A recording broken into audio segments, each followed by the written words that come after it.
I honestly think that this game came for only one reason, just to make it crystal clear that reviewers need to go home because, like, honestly, dude, the IGN, Metacritic, I mean, all the big reviewers, they give this game a 6. The same guys that give Tears of the Kingdom a 10, that gives Ragnarok, shitty ass Ragnarok, they give it a 10, even with all the altruistic ones and shitty parts of the game. They give it a 10. It's like it's a perfect game, and for them, Ragnarok is like it's terrible. The story, everything is terrible, but characters are terrible, everything. But it's okay. It's a Sony game, so maybe so those guys are our friends, maybe. So we're giving it a 10, and they give Tears of the Kingdom a 10. If even if it was like a cheap, huge DLC of Breath of the Wild, they give it a 10. And Metacritic, they give Ragnarok, I think 94 or something, and they give like Tears of the Kingdom like a 96. Those like the best masterpiece of pieces to ever exist, and they are given this game that's actually crazy. This game is like better than Tears of the Kingdom in like everything Tears of the Kingdom trying to do. This game is doing it like much better, and like the world is much bigger and much more formidable and much more beautiful, and like looks amazing.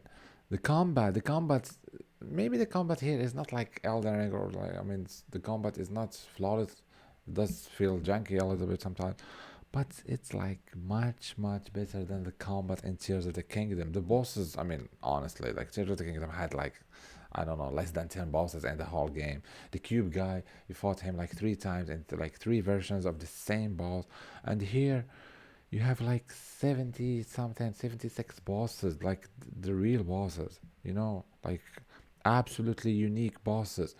And the areas is crazy how they make this game, and how and now they are treating it like this. Look at this shit. Look, they have like robots, you have like dragons, you have like, I don't know, like Sekiro bosses here, like fucking Ashina here. Look, like bosses from Elden Ring, bosses, and look at the sky. Look at this, the Sky Islands, that they tried to make Sky Islands in in Tears of the Kingdom, and they failed miserably because they were like empty. They had nothing. They had just this cube guy that I've told you, the boss, and they were like so bad and so repetitive and empty, and like Tears of the Kingdom looks like, I mean, it runs good, like it runs well, and like on the Switch, and it was released on the Switch, on the first Switch, because Switch 2 is came this year. So I mean last year, yet, but it was released like in 2023, and this on the Switch one. And the draw distances, like look at the draw distances in this game, dude. And compare that. Look at the draw distances. Look at this shit. Look at the draw distances, and this video, I think it's not. Yeah, this video, I think it's 4K. Look at the draw distance. Look at this shit. Look, and compare this. Compare this. Look at, I mean, the details. Look at the awesomeness, dude.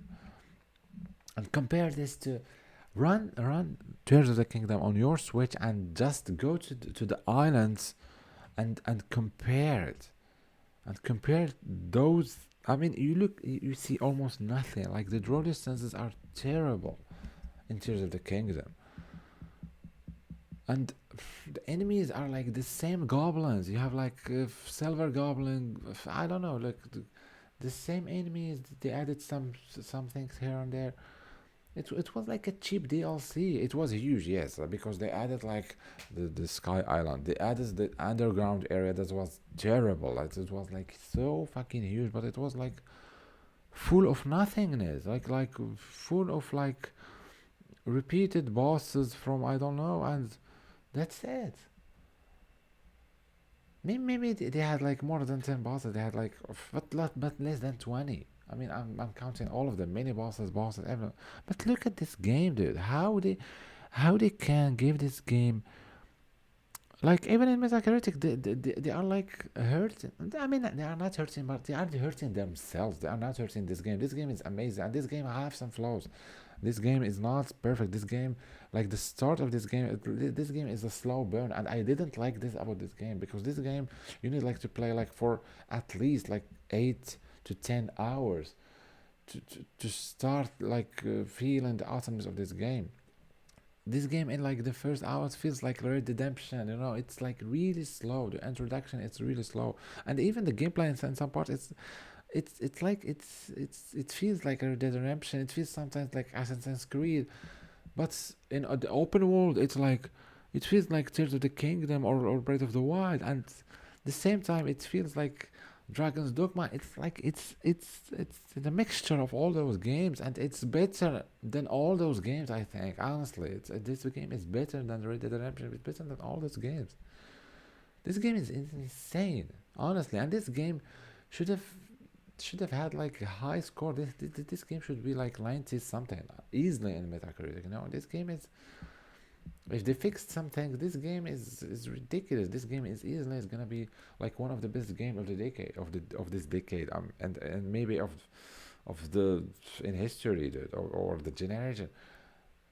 This game is crazy, and they're putting like very bad scores just to try to harm the game, because this game is like from a Korean studio, so this is not from Nintendo. Look, I'm sure if this game is actually released by Nintendo, dude, this game, people are gonna start like reviews. I don't know, but I mean, IGN had some good reviews.